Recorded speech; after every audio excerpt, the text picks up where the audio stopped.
Hello everyone, स्वागत है आप सभी का आपके अपने YouTube channel as smart classes में। आज की इस वीडियो में मैंने एनसीईआरटी पर आधारित साइंस के 30 महत्वपूर्ण प्रश्न रखे हुए हैं। इससे पहले देखिए क्लास 6, 7, 8 की एनसीईआरटी की बुकें मैंने कंप्लीट करवा दी है। जिसने ना देखा हो, वीडियो के डिस्क्रिप्शन बॉक्स में लिंक पड़ा हुआ है, वहाँ से आप लोग देख सकते हैं। थ्योरी कंप्लीट करने बाद ही ये प्रैक्टिस सेट सॉल्व करिएगा। आपके समझ में आएगा कैसे क्वेश्चन एग्जाम में पूछे जाते हैं, साथ ही में कितनी तैयारी आपकी हो चुकी है। आज का ये वीडियो देखिए 7वां मॉक टेस्ट है। इससे पहले 6 मॉक टेस्ट हो चुके हैं। चैनल पर पहली बार आए हो तो वीडियो को लाइक करके चैनल को सब्सक्राइब कर लीजिए, साथ ही बेल आइकन को भी प्रेस कर लीजिए ताकि ऐसी ही वीडियो आपको आगे भी मिलते रहें। स्टार्ट करते हैं फर्स्ट क्वेश्चन। निम्नलिखित में से कौन सा भोजन के पोषक तत्वों में सम्मिलित हैं? खनिज लवण, विटामिन, आहारी रेशे। आहारी रेशे को रुक्षांश भी कहते हैं। नीचे दिए गए कूटों में से सही उत्तर चुनिए।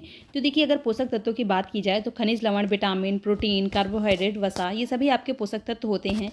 बल्कि जो आहारी रेशे होते हैं, देखिए ये पोषक तत्व नहीं होते, लेकिन हमारे भोजन का बहुत ही मुख्य अवयव होते हैं। इनका कार्य क्या होता है? हमारे शरीर में जो अपचा हुआ भोजन होता है, अनपचा हुआ, उसको बाहर निकालने में ये मदद करते हैं। तो देखिए यहाँ पर पोषक तत्वों से सम्मिलित हैं, तो खनिज लवण और विटामिन आपके सम्मिलित हैं, बल्कि आहारी रेशा पोषक तत्व में सम्मिलित नहीं होता है। तो 1 और 2 आपका राइट आंसर हो जाएगा। देखिए किस ऑप्शन में है, ऑप्शन नंबर बी यहाँ पर आपका राइट आंसर हो जाएगा। नेक्स्ट क्वेश्चन है, इसका पीडीएफ भी देखिए मैं व्हाट्सएप टेलीग्राम ग्रुप में शेयर कर दूंगी, वहां से आप लोग इसको एक बार खुद से सॉल्व करिएगा, आपके समझ में आएगा आपको कितना आ रहा है। निम्नलिखित में से कौन सा कथन असत्य है? क्वेश्चन में ध्यान दीजिएगा, असत्य है पूछ रहा है। विटामिन ए त्वचा और आंखों को स्वस्थ रखता है। तो देखिए विटामिन ए से कौन सा रोग होता है? रतौंधी होता है, आंखों की बीमारी है। तो विटामिन ए की कमी से होने वाली रतौंधी बीमारी है। और यहाँ पर विटामिन ए जो होता है आंखों और त्वचा को स्वस्थ रखता है, सही बात है। विटामिन बी 1 घाव भरने में सहायक होता है। विटामिन सी रोगों से लड़ने में सहायक है, ये भी देखिए सही बात है। विटामिन डी हमारी अस्थियों और दांतों के लिए कैल्शियम का उपयोग करने में हमारे शरीर की सहायता करता है। तो देखिए विटामिन डी जो होता है अस्थियों और दांतों के लिए जरूरी होता है। यहाँ पर बात करें ऑप्शन नंबर बी की, तो यही देखिए आपका राइट आंसर हो जाएगा, यही गलत है। विटामिन बी 1 जो होता है ये घाव भरने में सहायक नहीं होता है, बल्कि कार्बोहाइड्रेट के पाचन में ये सहायता करता है। नेक्स्ट है, मानव शरीर में धीमी वृद्धि निम्नलिखित में से किस कमी के कारण होती है? विटामिन की, वसा की, प्रोटीन की, या उपयुक्त में से कोई नहीं। तो वृद्धि धीमी किसके कारण होती है? तो देखिए प्रोटीन की कमी के कारण। जब व्यक्ति के शरीर में प्रोटीन की कमी हो जाएगी तो वृद्धि क्या हो जाएगी? अवरुद्ध हो जाएगी, धीमी हो जाएगी। तो राइट आंसर चला जाएगा ऑप्शन नंबर सी के साथ। नेक्स्ट क्वेश्चन है, देखिए निम्नलिखित में से कौन सा विकल्प सुपोषियों के समूह को दर्शाता है? सुपोषी वो होते हैं जो अपना भोजन खुद बनाते हैं। ऑप्शन नंबर ए की बात करें तो देखिए पालक, छत्रक, टमाटर, यीस्ट, तुलसी, शैवाल, अमरबेल, छत्रक, शैवाल, पालक, टमाटर, केला, शैवाल, अमरबेल, केला, आम। तो देखिए अगर बात करें शैवाल, पालक, टमाटर, केला, राइट आंसर यहाँ पर देखिए ऑप्शन नंबर सी है। यीस्ट जो होते हैं ये कवक होते हैं, ये अपना भोजन खुद नहीं बनाते हैं, परजीवी होते हैं। ऐसे ही अमर बेल की बात करें तो ये भी देखिए अपना भोजन खुद नहीं बनाते हैं। तो देखिए इसमें ईस्ट होगा, ये भी आपका नहीं होगा, ये भी नहीं होगा, और इसमें भी देखिए अमर बेल है, ये भी नहीं होगा। राइट आंसर यहाँ पर ऑप्शन नंबर सी के साथ चला जाएगा। नेक्स्ट क्वेश्चन है, मानव पोषण में पोषक तत्वों की आवश्यकता, भोजन ग्रहण करने की विधि और शरीर में इसका उपयोग विभिन्न चरणों में होता है। अवशोषण, निष्कासन, स्वांगीकरण, अंतर्ग्रहण, पाचन। इन चरणों को उस क्रम में लगाइए जिस क्रम में ये शरीर में होते हैं। पहले कौन सा होता है, यहाँ पर ये चीज़ ये बताना है आपको। ये चीज़ मैंने थ्योरी में आपको अच्छी तरह से पढ़ाई थी। तो देखिए पहले मानव द्वारा भोजन का अंतर्ग्रहण किया जाता है, तो सबसे पहले नंबर पे आपका 4 आ जाएगा। अंतर्ग्रहण करने के बाद भोजन का पाचन होता है, तो 5 आ जाएगा।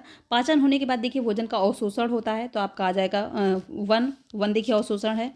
अवशोषण होने के बाद भोजन का स्वांगीकरण होता है, और स्वांगीकरण के बाद निष्कासन हो जाता है।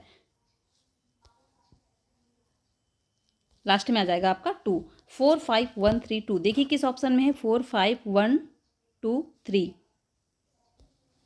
ऑप्शन नंबर डी देखिए 4, 5, 1, 3, 2 आपका राइट आंसर हो जाएगा। पहले क्या होता है? पहले अंतर्ग्रहण, मतलब पहले भोजन को खाया जाता है, उसके बाद उसका पाचन होगा, पाचन होने के बाद अवशोषण होगा, अवशोषण के बाद स्वांगीकरण, और लास्ट की प्रक्रिया क्या होती है? निष्कासन।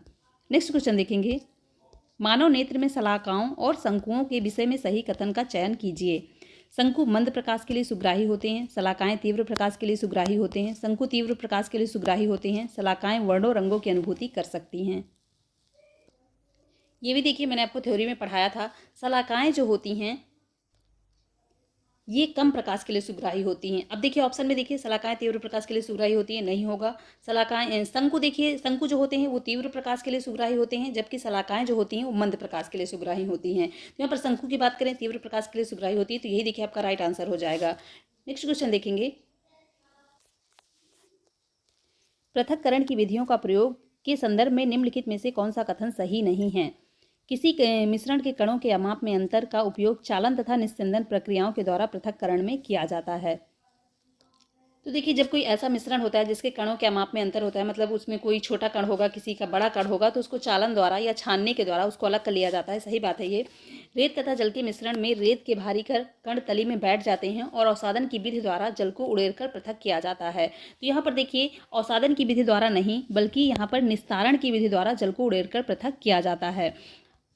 नेक्स्ट है देखिए, द्रव तथा उसमें अविलेय पदार्थ के अवयवों को निस्यंदन की विधि द्वारा पृथक किया जाता है। तो देखिए, जब बहुत छोटी छोटी अशुद्धियां मिली होती हैं द्रव में, तो उसको छान कर कपड़े द्वारा या किसी छलने द्वारा छान कर अलग किया जाता है, तो वही है निस्यंदन विधि।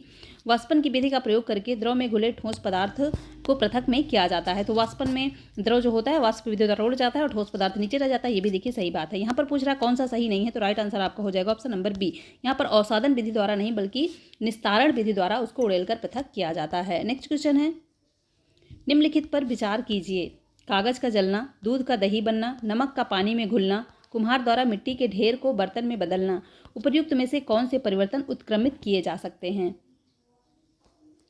पहले तो ये जान लीजिए कि उत्क्रमित क्या होता है। मतलब किसी पदार्थ को दूसरी चीज़ में जैसे बनाना, फिर उसको पुनः उसी स्थिति में लाया जाए, तो वो होता है उत्क्रमित। जैसे यहाँ पर देखिए, कागज़ के जलने की बात करें, अगर कागज़ को जला दिया जाएगा तो क्या उसे पुनः कागज़ बनाया जा सकता है? नहीं बनाया जा सकता। दूध को दही बनाने के बाद उसको पुनः दूध बनाया जा सकता है? नहीं बनाया जा सकता। नमक का पानी में घुलना, अगर नमक पानी में घुल गया है तो उसको पुनः नमक बनाया जा सकता है? बिल्कुल बनाया जा सकता है। कैसे? वाष्पीकरण प्रक्रिया द्वारा। वाष्पीकरण प्रक्रिया द्वारा जल जो होगा उसको वाष्पन हो जाएगा और नमक शेष रह जाएगा। अगर कुम्हार द्वारा मिट्टी के ढेर को बर्तन में बदलना, तो ये भी देखिए सही बात है। मिट्टी का जो ढेर है उसको बर्तन बनाया जा सकता है, बर्तन को पुनः मिट्टी के ढेर में बदला जा सकता है। तो ये देखिए उत्क्रमित किए जा सकते हैं। बाकी अगर जब कुम्हार मिट्टी के बर्तन को पका देता है तो उसको उत्क्रमित नहीं किया जा सकता। यहाँ पर केवल बर्तन बनाने की बात की गई, तो इसको उत्क्रमित किया जा सकता है। तो 3 और 4 यहाँ पर राइट आंसर हो जाएगा आपका option number D. Next question है, पत्तियों के संदर्भ में निम्नलिखित में से कौन सा कथन सही नहीं है? पत्तियों के संबंध में मैंने आपको क्या क्या पढ़ाया था। यहाँ पर देखिए पूछ रहा है कौन सा सही नहीं है। पत्तियों में सिराओं का प्रतिरूप सिरा विन्यास कहलाता है। यह जालिका रूपी अथवा समांतर हो सकता है। बिल्कुल सही बात है, ये चीज़ मैंने आपको बताई भी थी। पत्ती में पर्णवृंत और फलक होते हैं, ये भी देखिए सही बात है। पत्तियां सूर्य के प्रकाश की उपस्थिति में ही मंड का संश्लेषण करती हैं, ये भी सही बात है। सूर्य के प्रकाश की उपस्थिति में ही मंड का संश्लेषण होता है।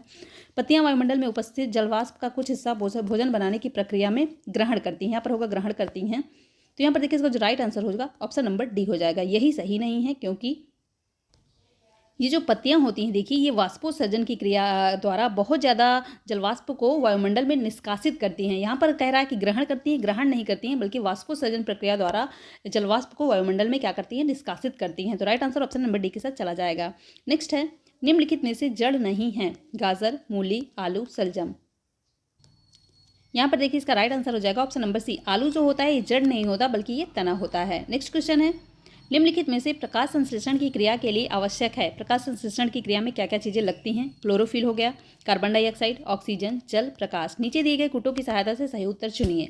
अब यहाँ पर देखिए प्रकाश संश्लेषण की क्रिया, पूरी क्रिया मैंने आपको दिखाई हुई थी कैसे होती है।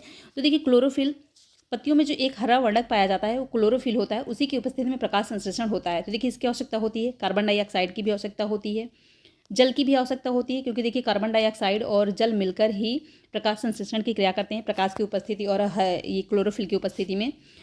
प्रकाश की तो देखिए आवश्यकता होती है, सूर्य के प्रकाश की। बात करें ऑक्सीजन की, तो देखिए पत्तियां जो होती हैं प्रकाश संश्लेषण की क्रिया में ऑक्सीजन ग्रहण नहीं करती हैं, बल्कि कार्बन डाइऑक्साइड ग्रहण करती हैं।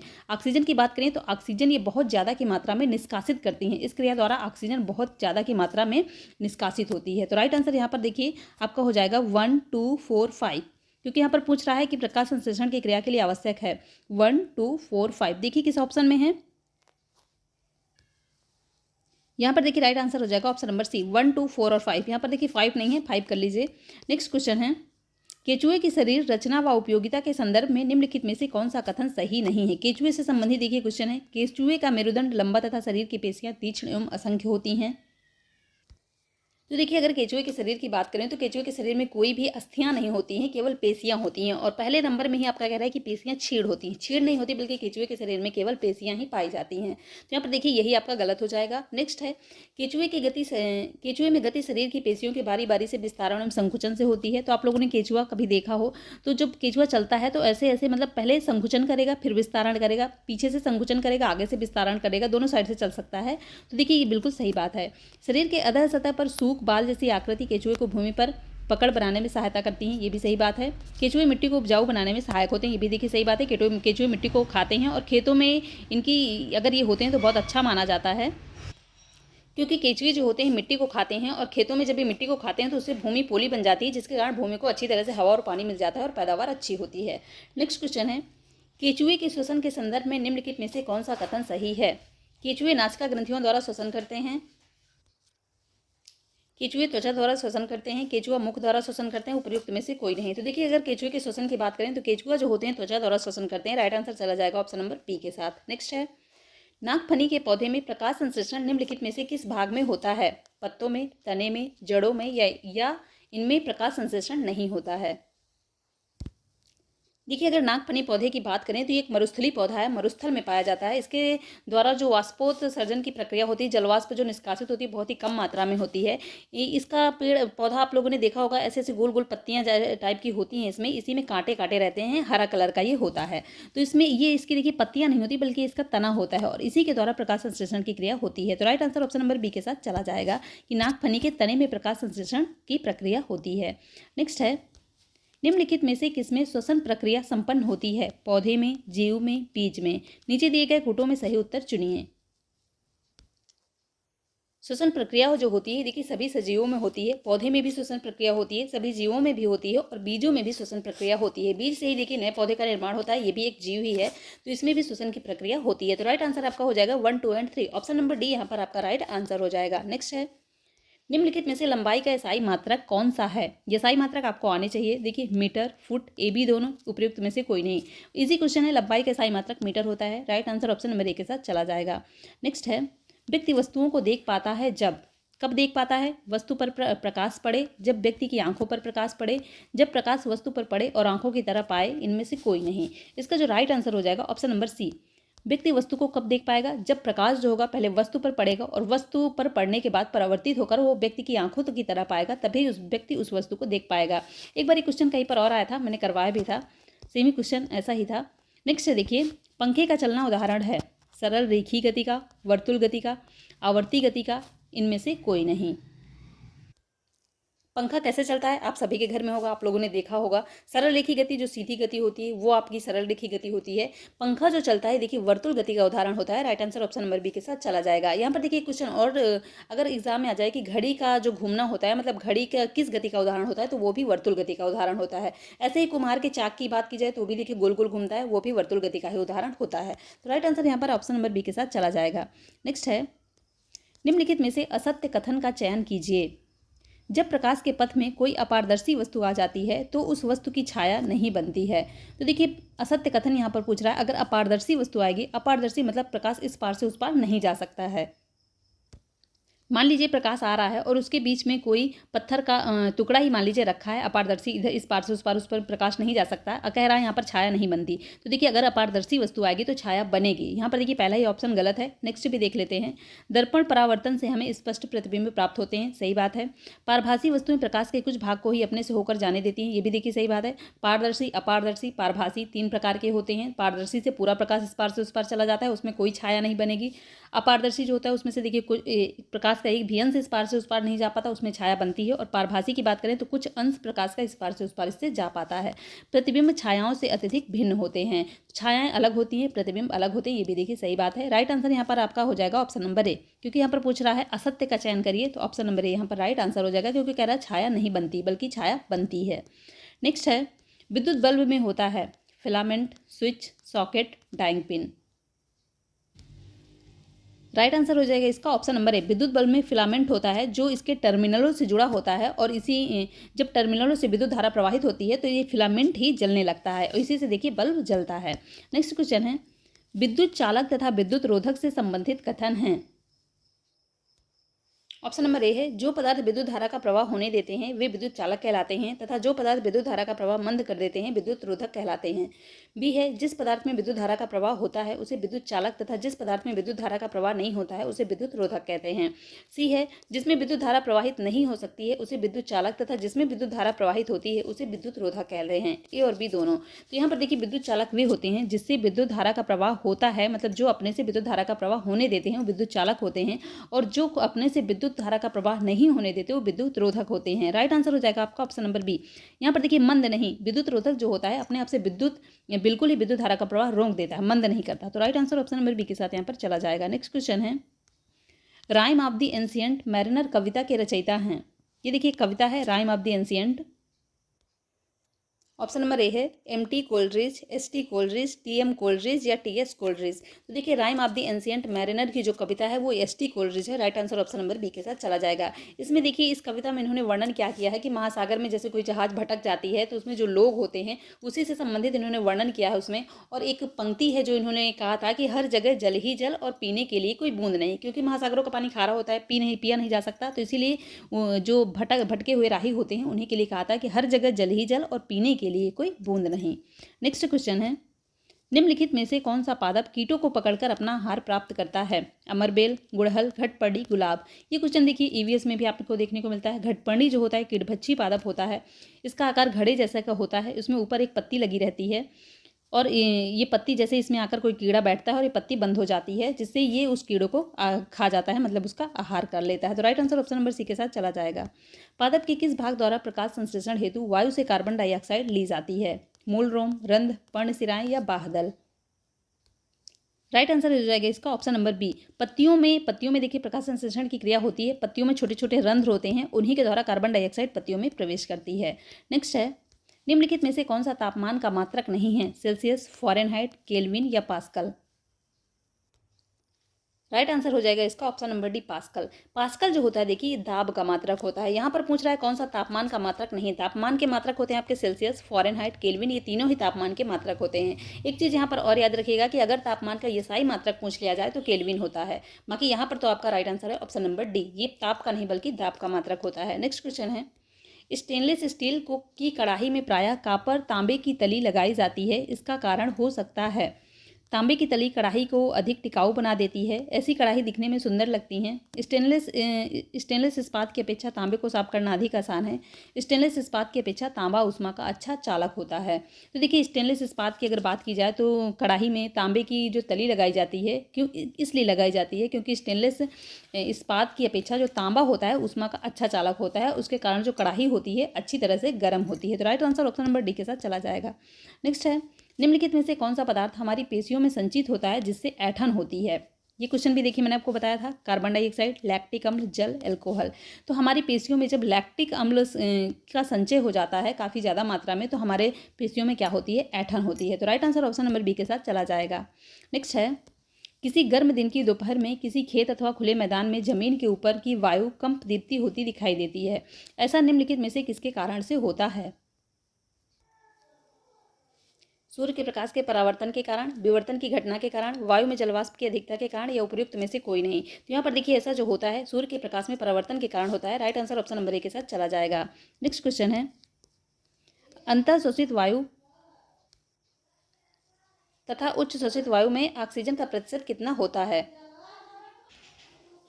ऑप्शन नंबर ए है 21% तथा 16.4%, 16.4% तथा 21%, 48% तथा 24%, 24% तथा 14%। तो देखिए जब सांस अंदर ली जाती है तो 21% वायु अंदर जाती है। साथ ही में अगर बात करें कार्बन डाइऑक्साइड की तो 0.04% कार्बन डाई अंदर सांस अंदर लेने में जाती है। अब बाहर निकालने की बात करें तो देखिए जो बाहर निकालने में ऑक्सीजन होती है, उच्च शोषित वायु में देखिए ऑक्सीजन का प्रतिशत होता है 16.4, मतलब जब सांस बाहर निकाली जाती है। साथ ही में कार्बन डाइऑक्साइड की बात करें तो जब सांस अंदर ली जाती है तो 0.04% कार्बन डाइऑक्साइड होती है और जब सांस बाहर निकाली जाती है तो 4.4% कार्बन डाइऑक्साइड होती है। तो ये चीज़ देखिए याद रखिएगा, 21% आपकी अंतर शोषित वायु में ऑक्सीजन रहती है। तो राइट आंसर देखिए ऑप्शन नंबर ए हो जाएगा, 21% वायु अंतर शोषित में ऑक्सीजन और उच्च शोषित में 16.4% ऑक्सीजन निकलती है। नेक्स्ट क्वेश्चन और लास्ट क्वेश्चन है देखिए, किसी सामान्य वयस्क व्यक्ति की विश्राम अवस्था में औसत श्वसन दर होती है 9 से 12 प्रति मिनट, 15 से 18 प्रति मिनट, 21 से 24 प्रति मिनट या 30 से 33 प्रति मिनट। तो देखिए अगर सामान्य वयस्क व्यक्ति की बात की जाए तो उसकी औसत श्वसन दर जो होती है 15 से 18 बार प्रति मिनट होती है, मतलब 15 से 18 बार वो सांस अंदर लेता है और 15 से 18 बार सांस बाहर निकालता है। अगर इसी में बात की जाए कि कोई व्यक्ति ज़्यादा मेहनत का काम कर ले या दौड़ ले तो उसकी जो औसत श्वसन दर हो जाती है वो 25 प्रति मिनट तक लगभग बढ़ जाती है। तो राइट आंसर यहाँ पर हो जाएगा आपका ऑप्शन नंबर बी। यहाँ से देखिए आपके 30 क्वेश्चन कंप्लीट होते हैं। वीडियो पसंद आया हो तो लाइक ज़रूर कर दीजिएगा। आप लोग लाइक करते हैं तो लगता है आप लोगों को वीडियो पसंद आया हो और भी वीडियो बनाने का मन करता है। तो देखिए अगर पसंद आया हो तो लाइक ज़रूर कर दीजिएगा। साथ ही में जो भी चैनल पर नए हैं चैनल को सब्सक्राइब करके बेल आइकन को भी प्रेस कर लीजिए ताकि ऐसी वीडियो आपको आगे भी मिलते रहें। मिलते हैं नेक्स्ट वीडियो में। Thanks for watching.